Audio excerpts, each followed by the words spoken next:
3 തലാഖ് അത് ഒരേ സമയവും പറയാം, പല സമയവും പറയാം. പരമാവധി അതിൽ ഒഴിവാക്കേണ്ടതാണ്. ഇസ്ലാമിനെ തെറ്റിദ്ധരിപ്പിക്കാൻ വേണ്ടി വലിച്ചിട്ട ഒരു പ്രശ്നം മാത്രമാണത്. ഇസ്ലാം ഒരു തലാഖിന്റെ ആൾക്കാരാണ്. മുസ്ലിംകൾ എന്ന് പറഞ്ഞാൽ തലാഖ് എന്ന് പറഞ്ഞിട്ട് നടക്കുന്ന, അതിനെ പ്രേരിപ്പിക്കുന്ന, കണ്ടമാനം തലാഖ് ചെല്ലുന്ന ഒരു വിഭാഗമാണെന്ന് തെറ്റിദ്ധരിപ്പിക്കാൻ വേണ്ടി ശത്രുക്കൾ മെനഞ്ഞെടുത്ത ഒരു ആയുധം മാത്രമാണത്.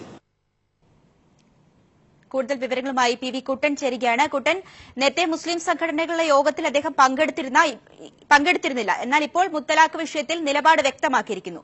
എന്തൊക്കെ കാര്യങ്ങളാണ് അദ്ദേഹം പറഞ്ഞത്? കൂടുതൽ വിവരങ്ങൾ. ഗ്രീഷ്മ, മുസ്ലിം ലീഗ് വിളിച്ചേർത്ത മതസംഘടനകളുടെ യോഗത്തിലേക്ക് തങ്ങൾക്ക് ക്ഷണം ലഭിച്ചില്ല എന്നാണ് കാന്തപുരം വിശദീകരിച്ചിരിക്കുന്നത്. അതുകൊണ്ടാണ് തങ്ങൾ ആ യോഗത്തിൽ പങ്കെടുക്കാതിരുന്നത്. എന്നാൽ മുത്തലാഖിനെതിരെ ശക്തമായ നിലപാട് തന്നെയാണ് കാന്തപുരം വാർത്താ സമ്മേളനത്തിലൂടെ പറഞ്ഞിരിക്കുന്നത്. മുത്തലാഖ് പരമാവധി നിരുത്സാഹപ്പെടുത്തേണ്ട കാര്യമാണ്. അത് ഇസ്ലാം മതപ്രകാരം തന്നെ അത്തരത്തിലാണ് അനുശാസിക്കുന്നത്. ഇസ്ലാം വിവാഹമോചനത്തെ അങ്ങേയറ്റം നിരുത്സാഹപ്പെടുത്തുന്ന മതമാണ്. മതം അനുവദിച്ചതിൽ അല്ലാഹുവിന് ഏറ്റവും വെറുപ്പുള്ള സംഗതിയാണ് ത്വലാഖ് അഥവാ വിവാഹമോചനം.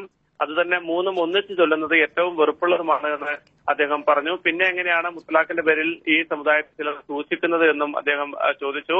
ഓരോ മതസ്ഥർക്കും അവരുടെ മതനിയമങ്ങൾ അനുസരിച്ച് ജീവിക്കാനുള്ള ഭരണഘടനാ സ്വാതന്ത്ര്യം നിഷേധിക്കാൻ ആരും തുനിയരുത് എന്നും കാന്തപുരം വാർത്താ സമ്മേളനത്തിൽ ആവശ്യപ്പെട്ടിട്ടുണ്ട്.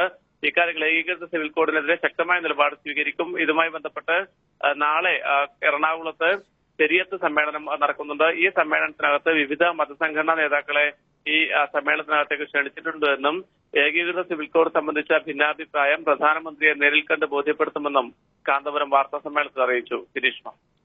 പി വി കുട്ടനാണ് വിവരങ്ങൾ നൽകിയത്.